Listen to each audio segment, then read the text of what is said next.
dalam lembaga zakat, kita di Indonesia sekarang ini sudah ada yang namanya sistem manajemen informasi Basnas, ya. Ini lembaga zakat yang memang didirikan oleh pemerintah, ya. Nah, kita lihat yang ini ya, yang dari masyarakat juga ada, tapi kita lihat yang dari Basnas ya, karena Basnas ini memang disupport oleh pemerintah dan pemerintah lah yang mendirikannya, ya, untuk itu sebagai menaungi agar masyarakat bisa menunaikan zakat, ya, dengan transparan ya. Nah, ini. Jadi informasi yang biasa disingkat dengan SIMBA ya, Sistem Manajemen Informasi Basnas. Ini kita lihat. Jadi kalau kita lihat jumlah pengguna SIMBA di Indonesia ini memang belum begitu banyak kalau kita lihat data ini. Ya, ini Basnas provinsi, ini kalau kita lihat 50%. Basnas kabupaten kota 17%. LAS, Lembaga Amil Zakat, ini yang dari masyarakat, ini ada 32%. Nah, berkisar seperti itulah ya.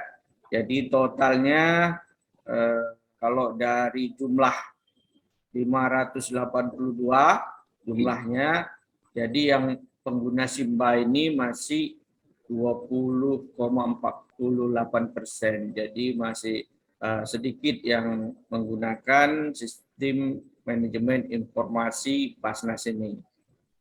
Ya, itu. Daftar pengguna SIMBA Basnas provinsi ini masih kita lihat di Nagru Aceh Darussalam ya sudah menggunakan, lalu Provinsi Sumatera Utara sudah, ya, Sumatera Barat sudah, Jambi sudah, Sumatera Selatan sudah, Bengkulu sudah, Kepulauan Bangka Belitung sudah, dan Kepulauan Riau sudah, Jawa Barat, Yogyakarta, Jawa Timur, Banten, Nusa Tenggara Barat, Kalimantan Timur, Sulawesi Tengah, Gorontalo, dan Sulawesi Barat. Jadi yang menggunakan SIMBA, Basnas Provinsi, ini 17. Ya, 17 Basnas. Ini dalam provinsi. Provinsi itu artinya yang sudah cukup besar, luas, ya kan, dibandingkan dengan kabupaten atau kota. Jadi kalau kita ini data tahun 2016 ya. Jadi kalau kita lihat di pulau yang besar di Indonesia ini, Sumatera, Jawa, dan Nusa Tenggara, Kalimantan, Sulawesi, Maluku, dan Papua, ya, pulau-pulau yang besar ini dari tahun 2015 sampai 2016. Ini data tahun 2015 dan 2016. Ini yang ya, perbandingan yang menggunakan SIMBA ya. Ini rata-rata ini masih antara 47%, ya, 45%, 47%, ya, itu dia. Bahkan di Maluku dan Papua ini nol ya, tak ada yang menggunakan sama sekali ya. Yang paling besar menggunakan Sumatera, ya, Sumatera 47% menggunakan SIMBA ya, sistem manajemen ya informasi Basnas. Jadi seperti itu. Nah, pertumbuhan pengumpulan zakat infak sedekah porsi berdasarkan organisasi pengelola zakat. Ya, ini kita lihat Basnas, Basnas provinsi, Basnas kabupaten kota, dan LAS, Lembaga Amil Zakat. Ini dia dananya. Ya, jadi ini apa? Ini terkumpul apa? 3 triliun. 3.000 juta, 3 ya. Ya, sekitar itu dia. 3 miliar 3.000 juta. Ya, 3.000 juta ini sudah nolnya 6, ada 6 nih kan. Ini udah triliun ini ya.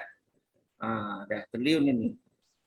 Inilah, ini data yang terkumpul pada tahun 2016 ya. Ini yang terkumpul ya, pertumbuhan pengumpulan zakat infak sedekah dengan porsi organisasi pengelola zakat ya. Berarti ini yang terdata di Basnas dan di LAS yang terdata ya, yang terdata. Kalau yang tidak terdata ya nggak bisa dilihat pertumbuhannya. Jadi kalau dilihat dari persentase ini pertumbuhannya Basnas ini 18% ya. Ini dia pertumbuhannya. Kalau yang provinsi ini cukup bagus ini. Ya, 129 berarti lebih dari 100% ya tumbuh ya. Nah, jadi seperti itu. Basnas kabupaten kota ini bersatu ya disamakan. Kalau yang LAS ini kurang ya, dia tumbuhannya karena minus berarti dia kurang ya. Jadi kalau di total semua pertumbuhan dana zakat ini 37,45%. Nah, ya dari dana yang berputar di seluruh Indonesia. Nah, artinya ya, jadi Gross National Product dari anggaran ya, dari dana yang ada di Indonesia yang terkumpul itu 37,45%. Ya, ini ya dananya. Dan ini data diambil tahun 2016. Perbandingan penghimpunan berdasarkan jenis dana. Nah, ini kalau kita lihat dari jenis dana ya, ada zakat mal, ada zakat penghasilan secara individu ya. Ini dia pertumbuhannya nih dari 2015 sampai 2016 ini meningkat ya sekitar 56%. Nah, ini ada datanya ya, bisa dilihat.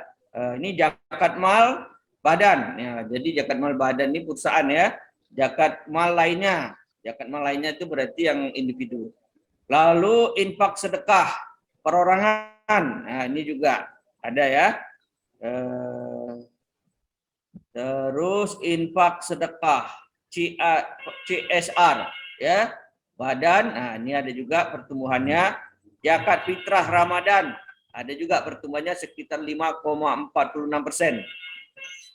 Dana sosial keagamaan lainnya ini 5,53%. Ya, inilah pertumbuhan dana zakat dilihat dari penghimpunan dananya ya. Jenis dana. Ini dari tahun 2015 sampai 2016. Ini data yang bisa Bapak ambil ya datanya. Yang sekarang ini belum dapat Bapak. Ini data yang bisa Bapak ambil dari statistik ya, dari statistik zakat Bapak ambil. Lalu pengumpulan berdasarkan jenis dana. Ini ya. Ini kalau dikumpulkan semua zakat mal, penghasilan individu itu 56%. Ya, ini bisa dilihatnya. Zakat mal badan, zakat mal lainnya ini kosong ya. Ini enggak ada apa. Infak sedekah perorangan, nah ini 17%. Nah, ada juga infak sedekah CSR, ini ada 2%. Zakat fitrah Ramadan ada 5,8%. Dana sosial keagamaan lainnya 5,53%. Oke, dari realisasi dana yang masuk ya, yang terhimpun. Nah, ini dia. 5.000 miliar ya, 5 triliun berarti ini ya. Oke. Perbandingan penyaluran JIS. Ini ya. Perbandingan penyaluran JIS ini bisa dilihat. Ini tadi kan penghimpunan dana, sekarang penyalurannya. Jadi dalam zakat ini yang harus kita perhatikan adalah pertama penghimpunan itu berarti sumber dananya ya kan. Nah, dan penyalurannya ya. Penyalurannya itu ada 8 asnaf ya. Ada 8 asnaf penyalurannya. Ini kalau kita lihat tahun 2015 dan tahun 2016. Ini penyalurannya ya. Basnas ini kalau kita lihat persentasenya 2,74%. Basnas Provinsi 3,70%.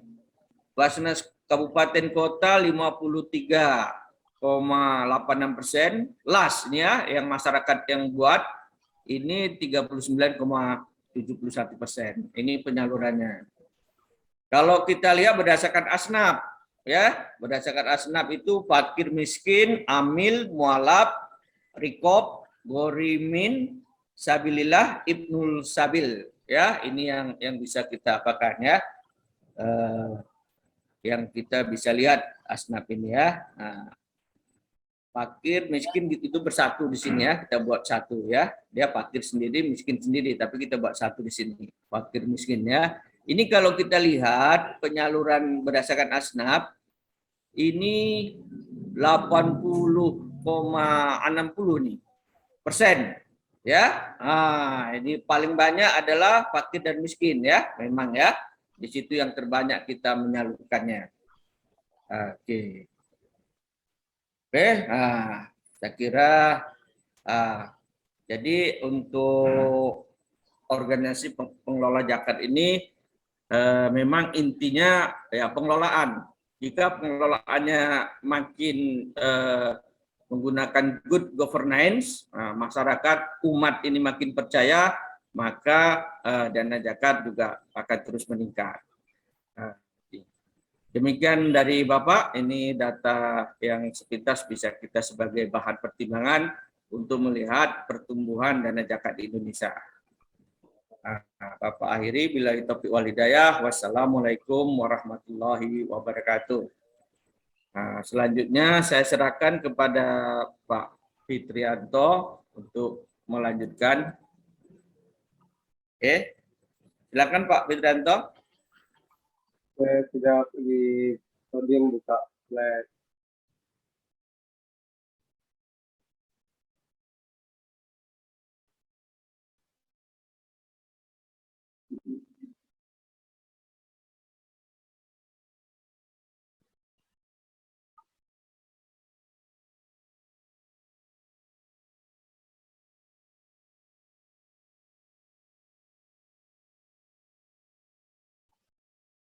Oke, boleh.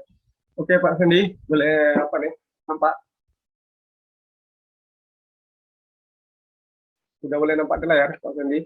Udah ada nampak Pak. Ya. Oke. Terima kasih. Assalamualaikum warahmatullahi wabarakatuh.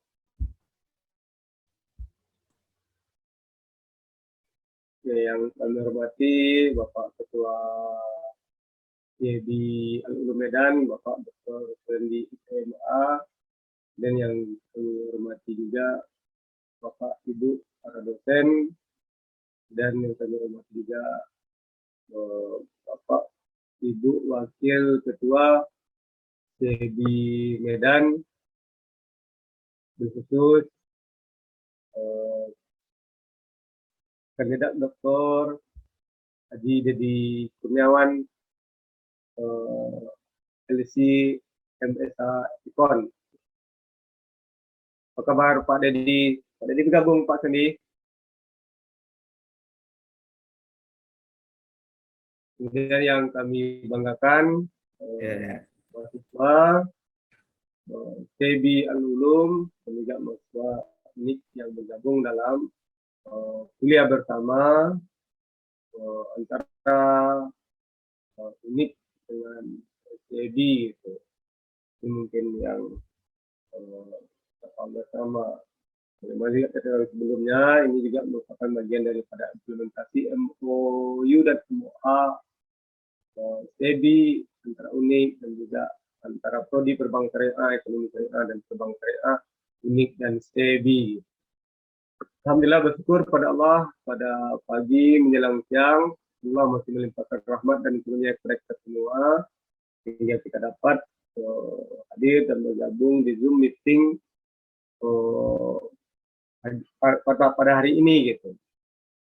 Walaupun tadi saya terlambat loading, inilah sistem dan jaringan juga, karena jaringan kuat karena jaring kuat begini lama. Mohon maaf pada audien, kemudian pada pengurusi dari SEBI Al-Ulum Medan. Audiens dan bagaimana telah yang diuraikan tadi oleh Bapak Dr. Fendi tentang zakat di Indonesia, bahwa institusi zakat itu ada yang disebut resmi pemerintah, kemudian ada yang lembaga zakat swadaya masyarakat gitu yang didirikan oleh masyarakat. Ini sudah dimulai ataupun dijelaskan oleh Pak Fendi tadi sekilas. Di sini juga nanti akan kita kongsi bersama kembali tentang bagaimana tema yang diberikan oleh pihak SEBI, yakni konsep swap dan penerapannya pada masa COVID serta new normal. Ini judul tema yang berat yang diberikan oleh Pak Fendi. Tidak apa, kita akan kongsi bersama, akan kita urai bagaimana konsep swap itu dan terimplementasi pada masa COVID-19 dan kedepannya new normal yang diharapkan memberikan perubahan yang baru dalam tatanan kehidupan kita bersama gitu. Kemudian kita langsung ke konsep. Nah, ini bagaimana yang telah kita ceritakan juga atau disampaikan pada materi ataupun kuliah tamu perdana. Di sini saya tidak akan menjelaskan lebih detail kembali tentang konsep-konsep itu gitu. Sudah ada pada pertemuan awal kemarin. Intinya konsep zakat ini tinjauan dari segi konsep teksnya itu baik dari segi lughah maupun dari segi mana istilah syar'inya gitu. Nanti dari konteks istilah itu ini bisa dilihat lagi dari bagaimana pandangan ataupun pendapat para ulama tentang zakat itu gitu. Kemudian ditetapkan kembali dengan konsep di negeri kita Indonesia sebagai negara hukum, bagaimana zakat menurut hukum positif kita yang diatur dalam Undang-Undang 23 tahun 2011 gitu. Ini adalah konsep ataupun teori tentang zakat itu sendiri yang harus kita pahami bersama gitu. Dan ini telah luas kita urai kemarin bersama di kuliah tamu perdana gitu. Saya tidak akan menguraikan itu lagi kembali. Kemudian sebagai dasar juga kita sudah menjelaskan kemarin dasar yuridis secara hukum positif ataupun secara hukum Islam ini tetap Al-Quran sebagai sumber dasar hukum pertama itu tentang kewajiban berzakat bagi kaum Islam. Di mana yang telah kita urai bersama kemarin itu, ini ada surat yang sebagai rujukan dasar tentang kewajiban zakat itu adalah At-Taubah 103 gitu, dan ayat-ayat lainnya itu. Dan ini menunjukkan suatu perintah Allah untuk mengambil harta yang berlebih dari kelompok surplus ataupun disebut muzaki itu. Dan hadis juga menjelaskan hal sama, baik itu dari segi perintah maupun juga ancaman-ancaman tentang kewajiban berzakat itu. Kemudian hukum yuridis berikutnya adalah pendapat ataupun ijtihad para ulama dalam bentuk ijma tentang hal-hal ketentuan zakat itu, kemudian kias para ulama tentang penyamaan terhadap objek dan juga nisab terhadap objek zakat itu gitu. Ini juga kita sudah menjelaskan kemarin di awal. Kemudian hukum positif ini yang mengatur tentang zakat, hukum lama Undang-Undang 38, kemudian diperbarui Undang-Undang 23 tahun 2011 tentang pengelolaan zakat Indonesia gitu. Ini jelas dijelaskan di situ bahwa apa saja objek zakat itu dijelaskan dalam undang-undang tersebut, diantaranya itu adalah emas, perak.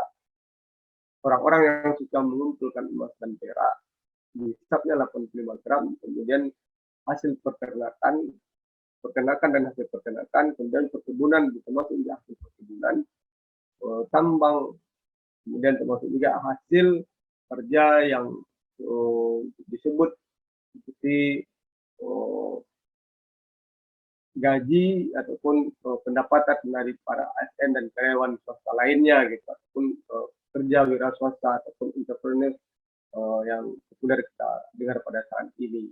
Nah, inilah termasuk objek-objek zakat yang ditegaskan dalam fikih dan juga ditegaskan kembali oleh Undang-Undang Fiskal Undang-Undang 23 2011 gitu.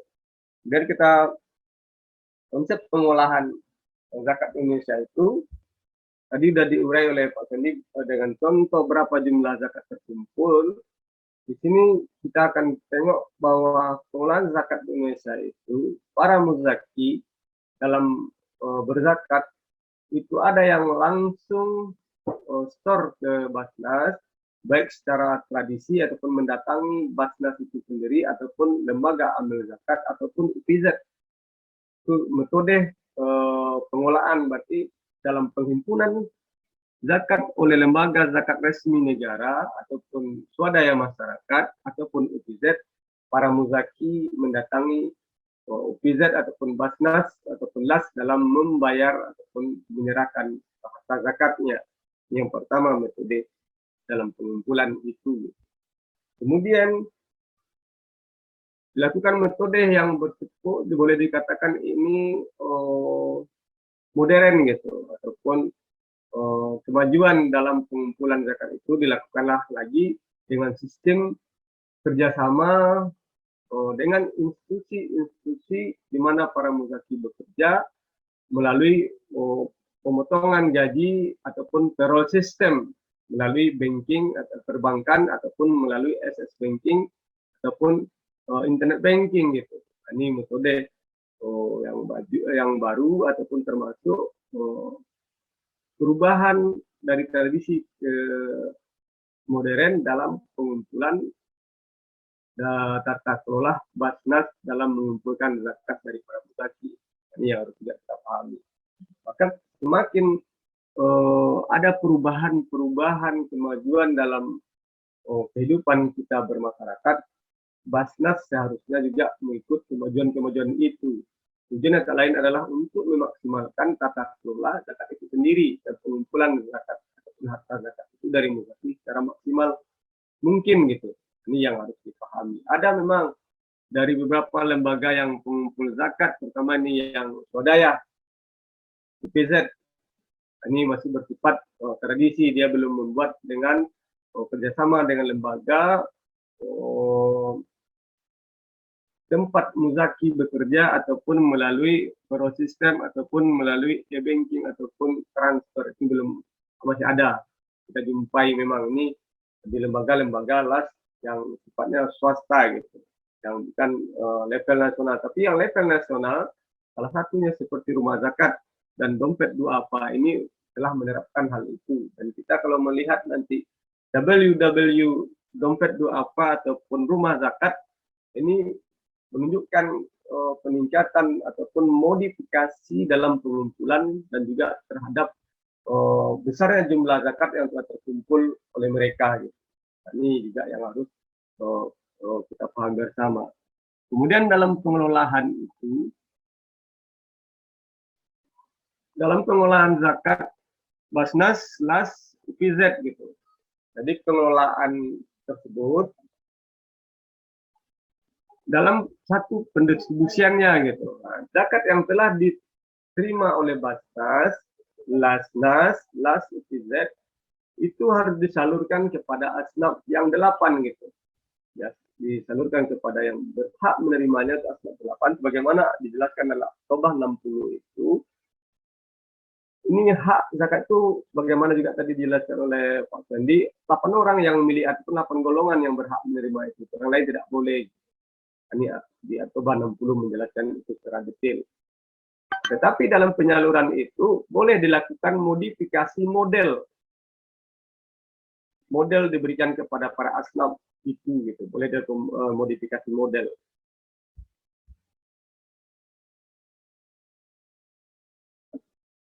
Terutama yang telah kami lakukan di Basnas Kabupaten Kuantan Sengingi gitu. Salah satu model yang mereka lakukan ketika masa pandemi COVID, harta zakat yang terkumpul dilakukan ataupun disalurkan dengan berbagai model program gitu. Dan sasarannya tetap kepada asnaf yang 8 ataupun mustahik itu sendiri. Nah, dalam program itu salah satu model diberikan adalah yang biasanya diberikan uang zakat itu untuk kebutuhan konsumtif para mustahik, fakir dan miskin itu, baik itu untuk keluarganya maupun atas nama keluarganya itu gitu. Ada anak, ada ibu, ada bapaknya umpamanya gitu. Ini yang berbentuk konsumtif. Nah, ini dirubah, ditambah modelnya jika anaknya sekolah, dia mendapatkan 2 bantuan ataupun 2 dana zakat yang ia peroleh waktu itu gitu.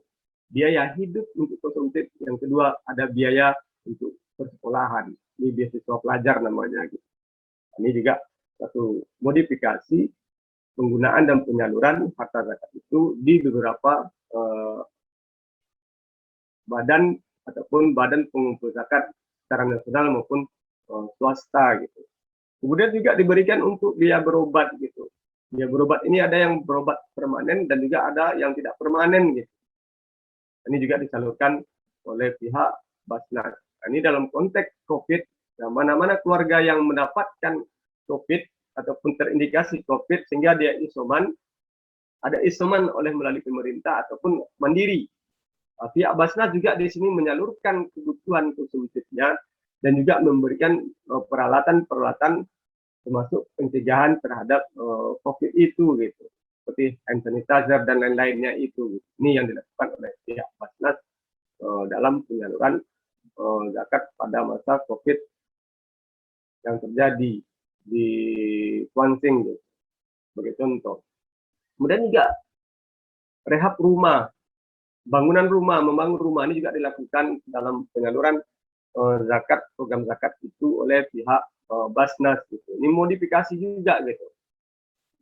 Dari kalangan fakir dan miskin, di samping dia telah mendapatkan konsumtif ataupun bantuan konsumtif dari Basnas, jika rumahnya tidak layak huni untuk kenyamanan hidup mereka, maka dia juga diberi bantuan untuk rehab rumah ataupun bangunan rumah dari dana zakat itu gitu.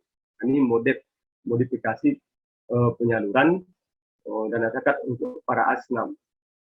Kemudian yang perlu kita yang perlu kita warkan ataupun perlu kita beri pemahaman dan berterusan untuk kegiatan para asnaf yang tertimpa ataupun yang mengalami dampak COVID setelah keluar dari COVID ataupun yang kita kenal new normal gitu. Ini pihak Basnas juga memberikan suatu model dana zakat itu dalam bentuk disebut pola produktif yang diberikan di sini gitu. Jadi para asnaf juga diberikan bantuan berupa modal usaha kepada para asnaf ini untuk meneruskan usaha-usaha mereka pada masa COVID ini bermasalah. Kalau kemudian diberikan modal baik itu dalam bidang usaha perdagangan, kemudian peternakan juga dalam bidang pertanian gitu. Nah, ini juga diberikan bantuan oleh pihak Basnas. Ini modifikasi model penyaluran ataupun pendistribusian harta zakat itu kepada asnaf gitu.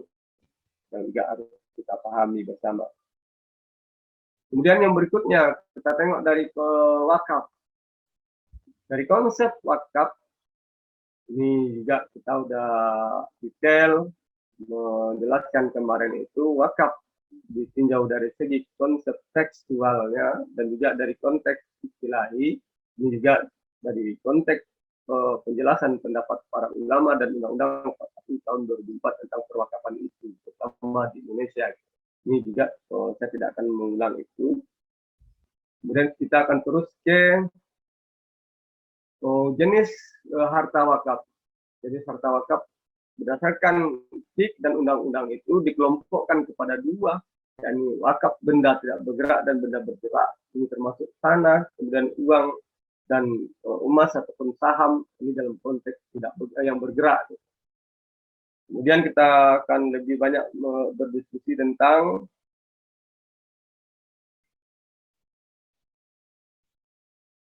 pengelolaan wakaf di Indonesia. Baik itu sebelum COVID, dalam COVID, dan era new normal depannya. Gitu. Kita mengenal bagaimana tata kelola wakaf, terutama al-khusus di Indonesia. Gitu. Kita tunduk kepada Undang-Undang 41 tahun 2004 sebagai sumber hukum positif sebagai negara hukum tentang tata kelola wakaf di Indonesia. Gitu. Fikih sebagai dasar berpijaknya. Gitu. Kemudian di sini dapat kita lihat bahwa wakaf itu dapat terlaksana atas 3 unsur gitu.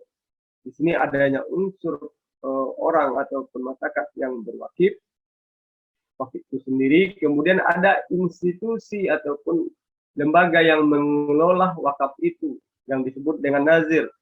Kemudian ada peruntukan dari harta wakaf itu. Ini unsur ini yang harus terpenuhi dalam tata kelola pengelolaan wakaf di Indonesia berdasarkan Undang-Undang 41 itu. Nah, jadi harta wakaf kalau kita tengok nanti tanah, berapa jumlah wakaf tanah di Indonesia, ini jumlahnya banyak. Setiap daerah mempunyai catatan tersendiri tentang wakaf tanah di Indonesia. Gitu. Kemudian wakaf uang, ini nanti di bawah kita akan jelaskan wakaf uang. Wakaf tanah ini yang populer di Indonesia. Gitu. Tentang perwakafan, seharusnya institusi wakaf, nah ini tadi di zakat, institusi resmi dalam pengelolaan zakat itu adalah Basnas, itu yang menurut Undang-Undang 38 dan 23 tahun 2011. Sedangkan menurut Undang-Undang 41, institusi yang berhak dalam mengelola wakaf itu adalah BWI, ini Badan Wakaf Indonesia gitu. Ini yang pemerintah. Lepas itu BWI juga tidak kalau ditengok sifat terjang ataupun tata kelola BWI ini, kalau jika dibandingkan ada institusi wakaf swasta yang lebih dahuluan beroperasi daripada BWI gitu. Maka nantilah ada lembaga wakaf swasta disebut nazir wakaf swasta. Baik itu yang berbentuk perorangan maupun badan hukum maupun organisasi.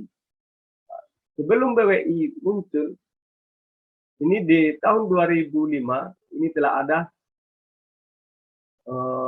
badan wakaf di bawah tata kelola dompet Koran Republika, yakni dompet duafa. Ini dalam pengelolaan wakaf. Dan ini adalah menyikapi Undang-Undang tahun 2004 tentang tata kelola wakaf Indonesia. Sedangkan pemerintah pada 2004 belum mendirikan badan wakaf gitu. Dompet duafa, dia telah mendirikan lembaga wakaf. Pada tahun 2005, ini dirubah namanya, dipisahkan dompet duafa mengolah tentang zakat, infak, sedekah, kemudian dibentuklah yang mengolah wakaf adalah PWI. Ini di dompet duafa itu gitu. Jika dibandingkan sifat kemajuan tata kelola wakaf BWI dengan PWI pada tahun yang sama di tahun 2005 itu, PWI telah jauh lebih unggul dalam tata kelola wakaf di Indonesia jika dibandingkan dengan BWI. Nah, ini yang harus dipahami. Nanti bisa dicek di www.bwi, www.pwi gitu. Tabung Wakaf Indonesia. Ini yang harus dipahami nih kita karena pertama nanti. Gitu. Kemudian mauquf alainya gitu. Penggunaan harta yang diwakafkan oleh wakif tadi itu harus dijelaskan juga kepada para nazir ini untuk apa.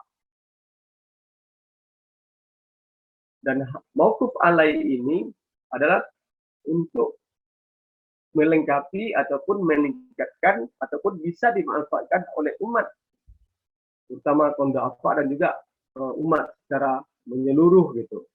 Al-khusus umat Islam, kemudian juga ada yang bisa digunakan oleh umat-umat dan di luar Islam.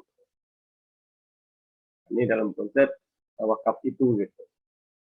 Siapapun boleh menikmatinya, gitu, boleh memakainya. Tetapi jika berhubungan dengan sarana ibadah, ya tidak. Selain umat Islam tidak akan bisa menggunakan fasilitas itu. Jadi jika digunakan untuk fasilitas yang bersifat umum, ini siapapun boleh memakainya, gitu, menggunakannya, gitu. Tapi ditambahkan umat Islam, ini yang harus juga dipahami. Dan pengelolaan wakaf itu ataupun mauquf alai itu oleh para nazir, gitu. Para nazir dalam mengelola ataupun tata kelola wakaf secara tradisi, ini yang keumuman yang kita ketahui. Kalau di desa-desa kita mungkin bisa kita tengok ada masjid, ada sekolah, ada perkuburan, ada sekolah agama. Ini biasanya itu dibangun di atas tanah wakaf. Nah, jadi tanah secara tradisi hanya peruntukan oleh masyarakat kita, mauquf alainya hanya kategori yang 3 ini, gitu. Ini bersifat tradisi. Kemudian dengan ada modifikasi melihat bahwa wakaf itu merupakan instrumen ataupun model kumpulan, termasuk di situ dana ataupun pemanfaatan aset-aset sosial yang mempunyai manfaat sosial yang lebih tinggi, maka muncullah ide-ide bagaimana ataupun tata kelola wakaf itu dikelola secara produktif, gitu. Nah, kita jumpailah nanti ada seperti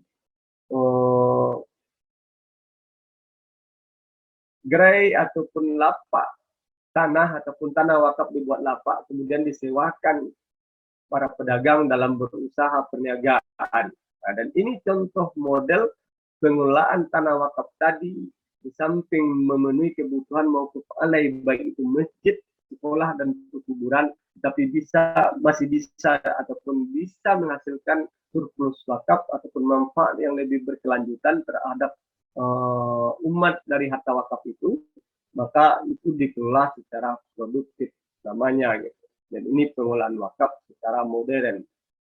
Nah, ini banyak kita jumpai ini, gitu. Dan TWI jauh lebih dahuluan dari BWI dalam mengolah itu, gitu. Nanti coba bisa dilihat TWI nanti, www.twi dalam pengelolaan wakaf di Indonesia, gitu. TWI telah mempunyai rumah sewa dari harta wakaf. TWI telah membangun Max School Excellencia yang digunakan untuk kaum duafa. Kemudian TWI telah mempunyai perkebunan kelapa dan coklat ini di Sulawesi. Ini surplus dari itu dikembalikan untuk pemberdayaan kaum duafa, baik itu masjid, sekolah, perkuburan, dan pemberian beasiswa kepada anak-anak kurang mampu. Nah, ini pola-pola produktif yang dilakukan oleh nazir wakaf dalam mengolah wakaf, baik itu wakaf tidak bergerak maupun wakaf bergerak. Kita tengok bagaimana tata kelola wakaf bergerak seperti uang yang seharusnya menurut undang-undang wakaf itu dan peraturan BWI. Di sini skim ataupun model pengolahan uang secara tradisi ataupun dilakukan oleh lembaga wakaf. Ada yang dilakukan, kalau kita tengok skim ini, wakif, ini nazir wakafnya, mungkin boleh kita sebut itu Badan Wakaf Indonesia, boleh kita sebut Tabung Wakaf Indonesia, boleh kita sebut lembaga wakaf umat lainnya. Ini umat sebagai wakif, dia akan menyerahkan hartanya untuk dikelola, diurus oleh nazir wakaf ini. Jika dalam konsep wakaf itu wakaf tunai, uang, contoh si A berwakaf uang 1 juta atau 10 juta, serahkan kepada nazir wakaf. Pada lembaga wakaf ada pengolahannya secara tradisi, ada pengolahan secara boleh dikatakan modern, gitu. Tradisi, uang wakaf tadi itu langsung digunakan untuk apa mauquf alainya, gitu. Jika disebutkan oleh wakif tadi, saya berwakaf 1 juta, 10 juta untuk sekolah, uang itu langsung digunakan untuk pembangunan sarana tersebut. Nah, ini secara tradisinya langsung digunakan. Sedangkan secara produktif, dan ini adalah dari nomor 1 itu, jika wakaf uang itu seharusnya tidak langsung digunakan untuk pembangunan maupun tapi masyarakat ataupun lembaga keuangan yang profesional dalam pengelolaan uang itu untuk bisa menghasilkan atau menguntungkan kembali atas uang itu sehingga mendapatkan bagi hasil dalam konteks nazir wakaf yang apa istilahnya yang telah terdaftar di lembaga harus dipahami juga gitu. Tapi jika tidak bisa bekerja sama dengan asuransi untuk memelihara harta wakaf, sebab harta wakaf pada dasar tidak boleh hilang dan habis, berarti harus dijamin. Maka harus ada jaminan asuransi. Ini lembaga yang modern. Tapi jika yang tidak berkelola secara modern, berarti ada jaminan. Bukan mau mengatakan kosong. Jadi apa?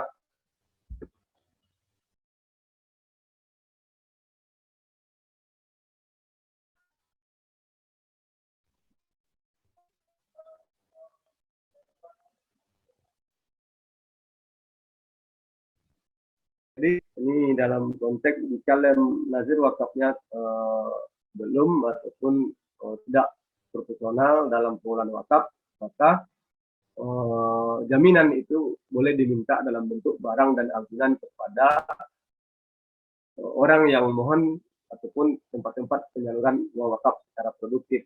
Tetap ada jaminan. Inilah konsep untuk menjaga harta wakaf itu terjamin, tidak hilang dan putus. Ini yang harus dipahami. Secara pengelolaan modern ini, surplus ataupun bagi hasil keuntungan dari wakaf itu, dari usaha penggunaan uang wakaf oleh masyarakat ataupun institusi menggunakan uang wakaf untuk diinvestasikan, keuntungan itu apakah dalam bentuk bagi hasil akadnya itu, maka bagi hasil itu disebut surplus wakaf. Surplus wakaf itu yang di tradisional gitu dan modern gitu. Ini pengelolaan wakaf tunai atau uang oleh lembaga wakaf itu gitu, lembaga wakaf baik ini terutama yang swasta. Sedangkan pengelolaan wakaf tunai oleh lembaga keuangan resmi ataupun melalui kerjasama dengan lembaga keuangan ini Undang-Undang 1 tahun 2004 itu bahwa lembaga yang boleh wakaf uang sebetulnya gitu dalam undang disebutkan adalah lembaga keuangan syariah, perbankan syariah.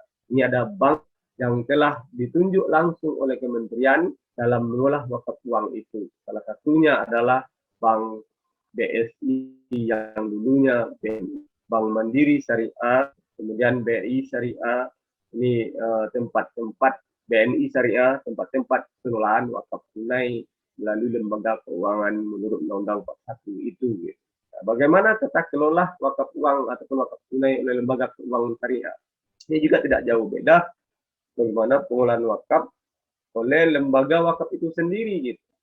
Tetapi yang sangat dominan di sini, ini memang lembaga keuangan itu dalam pengelolaan wakaf itu. Gitu. Nah, di sini ada kerjasama memang antara nazir wakaf dengan lembaga keuangan syariah. Contoh kita ambil lembaga wakafnya gitu, seperti BWI, TWI, RSI dan lain-lainnya gitu. Di situ dia membuka rekening wakaf di lembaga keuangan syariah melalui MOU antara lembaga wakaf dengan perbankan syariah. Nah, di situ dituangkan butir-butir bunyian MOU itu salah satunya. Uang wakaf harus masuk ke BWI, ke lembaga keuangan syariah itu di bank, tidak boleh ditarik ataupun segera, paling tidak dia ngendap minimal itu 6 bulan di rekening ataupun di lembaga keuangan. Ini satu juga di antaranya gitu, ada MOU-nya itu. Jika wakil menyebutkan peruntukan terhadap wakaf uang itu gitu. Tapi jika tidak disebutkan peruntukannya, maka uang wakaf yang dari rekening lembaga nazir wakaf itu ini mendapat selama-lamanya akan diinvestasikan oleh pihak bank menurut usaha sesuai dengan kebutuhan ataupun masyarakat dalam memproduktifkan ataupun mencari modal-modal usaha yang halal, kemudian tidak memberatkan para kaum duafa gitu. Nah, disinilah sebetulnya pinjaman tanpa apa istilahnya tidak perlu dituntut adanya banyak ketentuan dan kriteria kepada kaum duafa dalam mendapatkan modal usaha gitu. Ini yang salah satu peruntukan dan manfaat adanya wakaf tunai di lembaga keuangan itu sebetulnya. Kemudian dalam pengelolaan wakaf uang di lembaga keuangan syariah ini, uang yang ngendap di bank itu, ini akan diinvestasikan oleh pihak bank ke usaha-usaha bank, baik itu termasuk dilepas ke saham-saham syariah gitu. Dilepas ke saham-saham syariah, dan ini juga terikat dengan jaminan asuransi. Nah, uang wakaf ini terikat dengan jaminan asuransi. Sebenarnya konsep wakaf tidak boleh hilang dan pupus gitu. Jadi uang yang masuk ke lembaga keuangan syariah tadi diinvestasikan oleh pihak bank, baik itu dalam bentuk pasar modal syariah ataupun langsung kepada masyarakat sebagai nasabah yang membutuhkan dana untuk usaha, terutama kalangan umat Islam. Gunakanlah akad-akad syariah di sini, baik itu akadnya akad qad ataupun akad qirat ataupun mudharabah atau musyarakah ataupun murabahah. Di sini penggunaan uang wakaf itu akan juga mendatangkan keuntungan atau disebut surplus dari harta wakaf. Disebut ini adalah pendapatan bagi hasil usaha bank dari uang wakaf itu dari para pengusaha ataupun para nasabah yang menggunakan ataupun mengolah uang wakaf itu. Dan ini boleh kita ambil secara sederhana bagi hasil dari uang wakaf. Dan ini disebut surplus wakaf. Surplus wakaf itu masuk ke bank. Di situ ada bagian profit bank, kemudian ada bagian profit untuk dikembalikan bagi hasil sebagai modal dari dana wakaf itu. Gitu. Nah, surplus untuk bagian dana wakaf itu, disinilah yang digunakan oleh para nazir tadi untuk kebutuhan kaum duafa gitu, baik bersifat fasilitas keagamaan, pendidikan, termasuk di sini pemberian biaya hidup untuk duafa, juga untuk studi anak-anak kaum duafa ataupun dalam konsep fisabilillah gitu.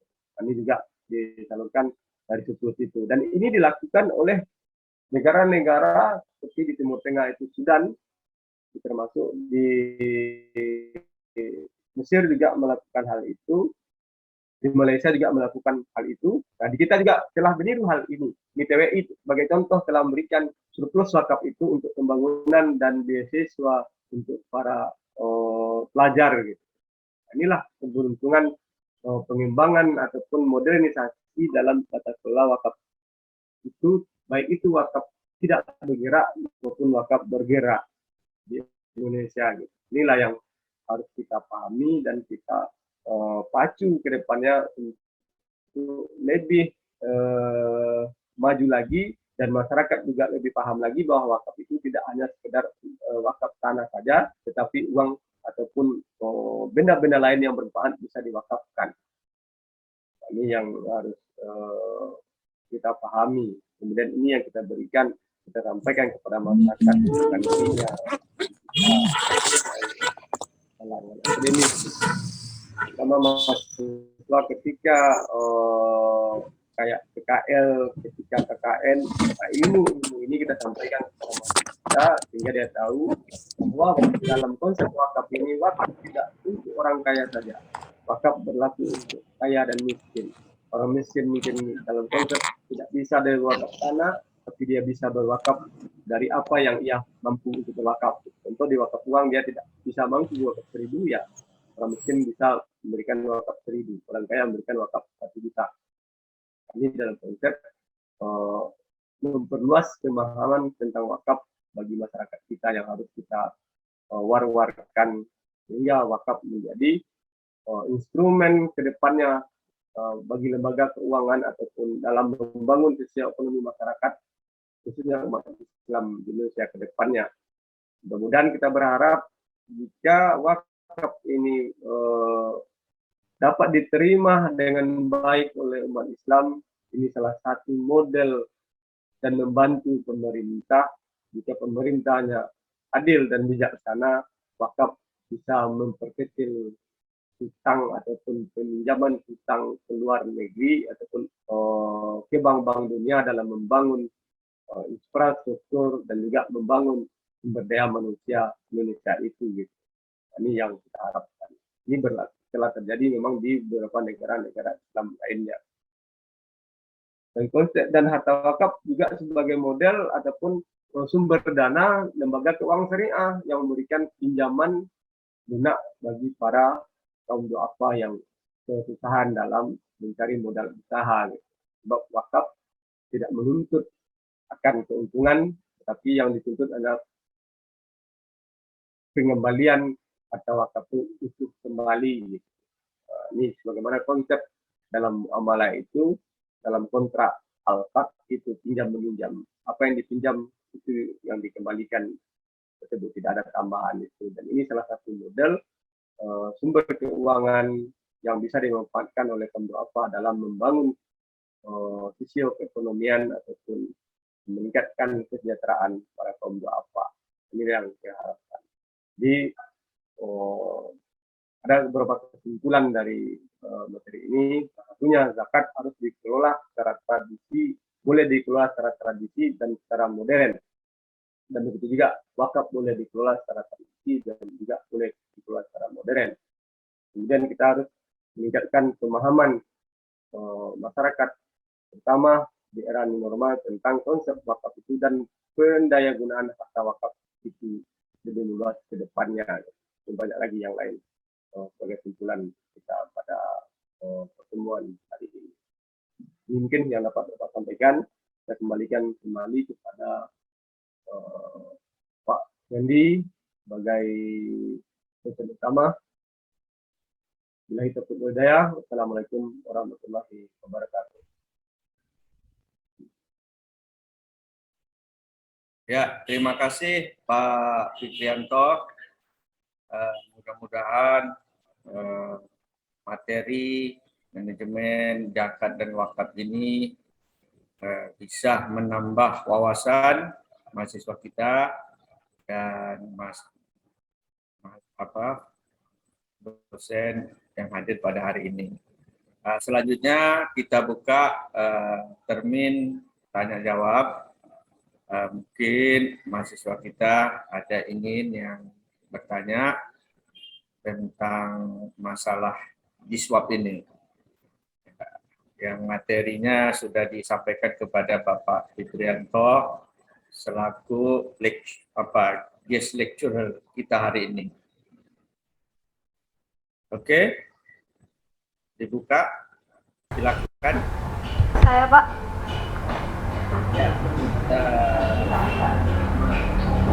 Ya, ya silakan. Ya Pak.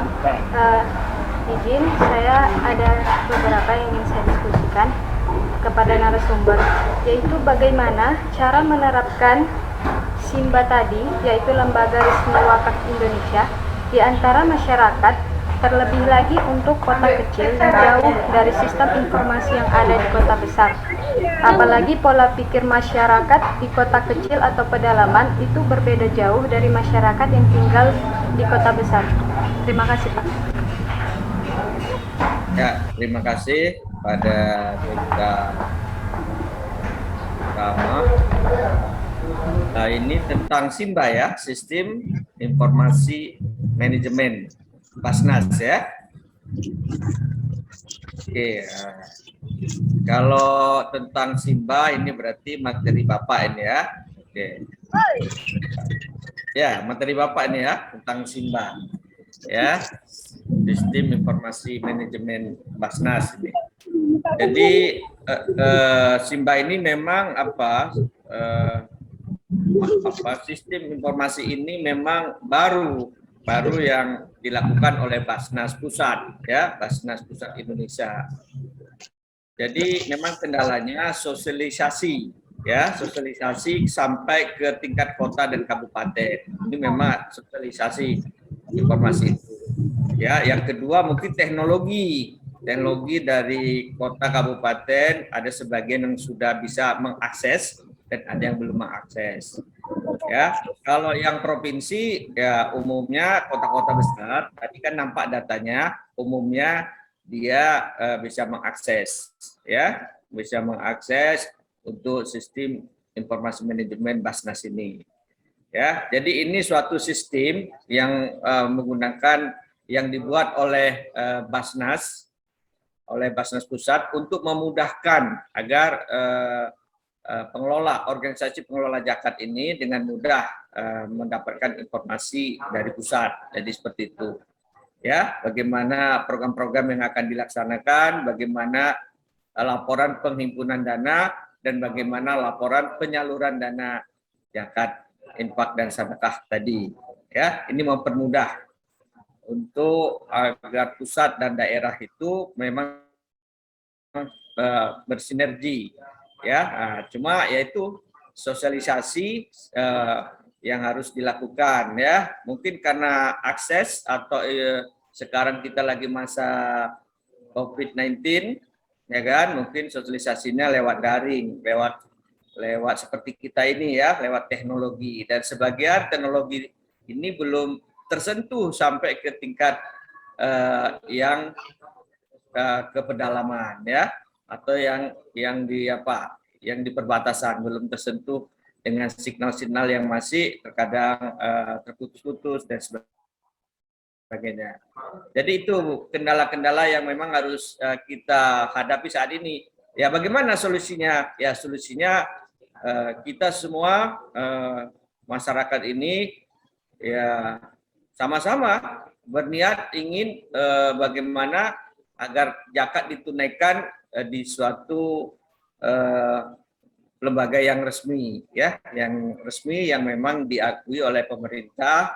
Kalau dia didirikan oleh masyarakat yang memang sudah juga diakui oleh pemerintah. Jadi itu ya.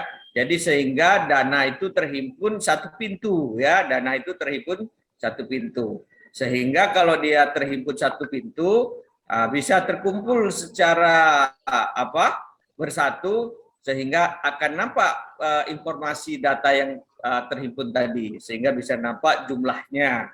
Tadi kan sudah kita lihat jumlahnya cukup ya signifikan lah dengan jumlah penduduk Indonesia itu, tetapi masih 30% itu dari populasi yang ada di Indonesia, umat Islam ya. Tadi kan masih data dalam presentasi itu masih 30%, artinya 70% lagi belum tergarap. Ya, ini tugas kita lah. Ya, tugas kita masyarakat, mahasiswa yang mensosialisasikan kepada masyarakat selanjutnya. Ini demikian dari Bapak. Terima kasih pada Miftahur Rahmah. Oke, yang lain selanjutnya dipersilakan. Saya, Pak. Ya, Pristi, silakan. Makasih, Pak.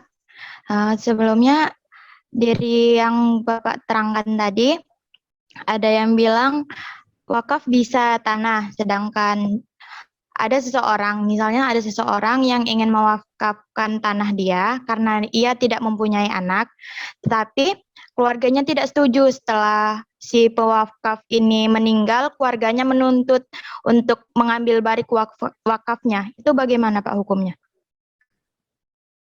Ya, terima kasih Pristi. Ini materi Pak Fitrianto. Jadi ini wakaf tunai nih Pak, wakaf tanah Pak Fitrianto. Ya, ini karena keluarga tidak punya anak, jadi ada sebagian yang tidak setuju pada saat meninggal. Ini tadi. Silakan Pak Fitrianto dari Kristi tadi. Yang misalnya Kristi Wulandari gitu ya. Terima kasih. Ya. Dari ini merupakan pertanyaan yang luar biasa. Pertanyaan ini telah banyak menjadi kasus dalam sengketa harta wakaf. Gitu. Jadi sebagaimana juga di awal kemarin saya jelaskan, wakaf tanah itu di pewakif dia harus kompromi dahulu dalam mewakafkan tanahnya itu gitu ataupun hartanya. Kompromi di sini adalah ada persetujuan dari keluarganya gitu. Kasus yang dilontarkan oleh Pristi tadi, jika harta itu harta pencarian dia, ketentukan gitu, ada suami istri, dia berwakaf, kemudian dia tidak punya anak, dia mau berwakaf, hartanya mungkin ada tanah, mungkin mau diwakafkan dia gitu. Nah, di sini mungkin secara keluarga dekatnya anak dia tidak ada, tidak bisa komunikasi. Kalau jika dihubungkan nanti kepada waris, ini harta ini kan bisa diwarisi oleh, kalau meninggal nanti salah satunya ini mungkin keluarga dari pihak suami, keluarga pihak dari istri gitu kan, kandung maupun tidak kandung gitu. Nah, maka dalam konsep ini sebaiknya sebetulnya jika dia tidak mempunyai keluarga dekat, anak itu, maka keluarga dekat dia, adik, abang, itu dikomunikasikan dulu bahwa dia mau berwakaf. Nah sebetulnya kalau memang itu harta dia, tidak ada paksaan sebetulnya untuk keluarga dia dekat itu untuk melarang dia gitu. Jika itu harta pencarian mereka, yang ditakutkan ini harta bukan pencarian mereka gitu. Harta keluarga gitu. Tadi diwakafkan oleh kasus tadi. Dan mungkin di sinilah yang menimbulkan ada sengketa di kemudian hari tentang harta wakaf, jika wakaf terlaksana. Nah, tetapi jika kasus ini terjadi gitu, wakaf telah dilaksanakan oleh wakif tadi, kemudian dituntut oleh keluarga wakif, uang wakaf tadi sudah meninggal, dituntut kembali oleh keluarga wakif bahwa mengakui itu adalah tanah ataupun harta mereka, maka dalam solusi hukum, ini dalam undang-undang wakaf itu, dan juga dalam undang peradilan itu, bahwa peradilan yang menyelesaikan sengketa wakaf itu adalah pengadilan agama, itu disolusikan secara musyawarah mufakat dulu gitu. Berarti dimusyawarahkan ataupun dicari titik terang kebenaran atau semuanya gitu. Jika itu bisa diselesaikan musyawarah, diakui atau tidak diakui, uji umpamanya diakui itu sebagai wakaf dan menjelaskan mereka, pasti selesailah masalahnya. Seperti itu bisa digunakan wakaf kembali. Tetapi jika diketahui bukti itu termasuk bukan harta pencarian yang wakif, tapi pada harta tinggi ataupun harta keluarga. Nah, dan ini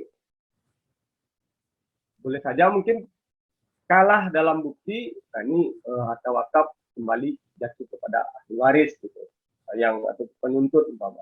Nah, ini biasa jika dalam musyawarah itu terjadi gitu. Tetapi jika tidak terjadi, ini akan diproses melalui pengadilan agama, memproses sengketa harta wakaf itu. Nah, kalau sampai ke pengadilan agama, maka siapa menang, alat bukti, lengkap alat bukti dan sebagainya itu, baik itu sebagai harta wakaf ataupun jatuh kepada penuntut sebagai waris menuntut harta wakaf itu, ya itulah keputusan terakhir dalam penyelesaian sengketa wakaf itu gitu. Tetapi yang harus kita pahami, keluarga tadi harus terus terang, harus berjelas-jelas harta yang mau diwakafkan ini harta murni mereka atau masih ada hubungan dengan keluarga-keluarga lainnya gitu. Sebab ini akan bermasalah di kemudian hari. Nah, inilah pertanyaan tadi. Nah, jadi solusinya itu ya sebelum berwakaf kita harus berjelas-jelas dulu terhadap keluarga terdekat dan keluarga jauh kita tentang tujuan niat baik kita untuk beribadah itu. Sehingga nanti wakaf kita itu tidak menimbulkan permasalahan di kemudian hari. Nah, ini yang harus dipahamkan nanti oleh Pusti dan juga kita semua, nggak tahu ada keluarga kita mau berwakaf gitu kan, ataupun keluarga kita mau berwakaf. Nah ini harus didudukkan dulu gitu. Maka itu dalam skema peraturan perwakapan itu dia harus musyawarah kecil di keluarganya tentang pembenaran ada keikhlasan untuk mewakafkan harta. Nah, surat itulah yang dibawa nanti ke KUA dalam membentuk akta ikrar wakaf itu gitu. Kemudian ada saksi. Nah, kemudian yang juga sering terjadi sengketa wakaf itu, kasus yang dipertanyakan oleh polisi ini adalah wakaf yang tidak berbukti gitu. Nah, ini terjadi pada aswatu. Secara hulu mungkin wakaf-wakaf yang bersifat tradisi gitu kan. Hanya wakaf diadu ataupun diucapkan dari mulut ke mulut. Nah, di sini di kemudian hari dituntut oleh anak keturunannya gitu. Nah, ini sengketa wakaf itu sering terjadi kayak gitu dia. Kalau wakaf dilakukan secara tertulis, ini kecil kemungkinan terjadi sengketa wakaf. Oke, bisa dipahami Kristi? Bisa, Pak. Baik, terima kasih, Pak. Jadi itu biasanya kalau Kristi mau wakaf, keluarga mau berwakaf, ya jelaskan dudukkan dulu. Ini harta pencarian suami istri atau ini harta dibawa dari keluarga besar gitu kan. Ini harus dudukkan dulu gitu. Sehingga nanti tidak ada masalah. Silakan, ada lagi yang lain.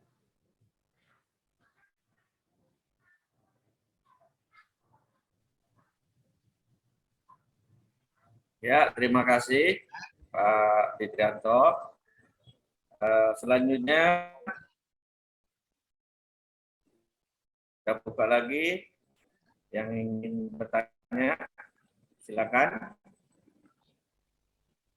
Sebenarnya mengenai zakat dan wakaf ini cukup menarik ya. Nah, bisa kita perbincang-bincang di sini informasi-informasi yang mungkin terjadi di masyarakat yang bisa kita diskusikan bersama di sini. Ya, silakan. Yang lain.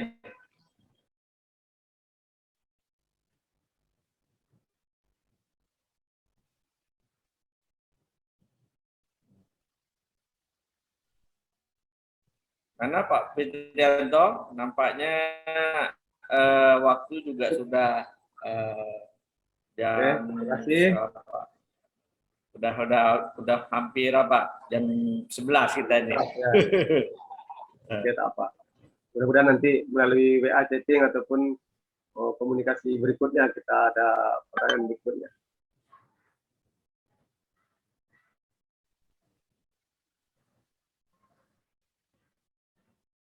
Oke, sudah. Berarti bisa kita selesai sampai sini, Pak Fitrianto, saya kira. Boleh.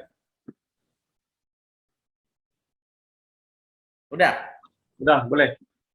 Boleh ya? Oke, sip. Oke. Oke, kalau gitu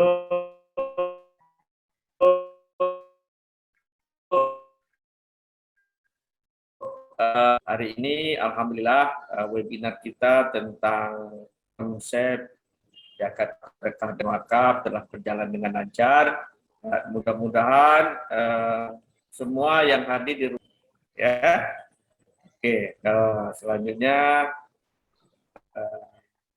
terima kasih atas partisipasi hadir di acara webinar ini. Saya tutup webinar ini dengan membaca Alhamdulillah. Alhamdulillahirabbil alamin. Billahi taufiq wal hidayah. Wassalamualaikum warahmatullahi wabarakatuh.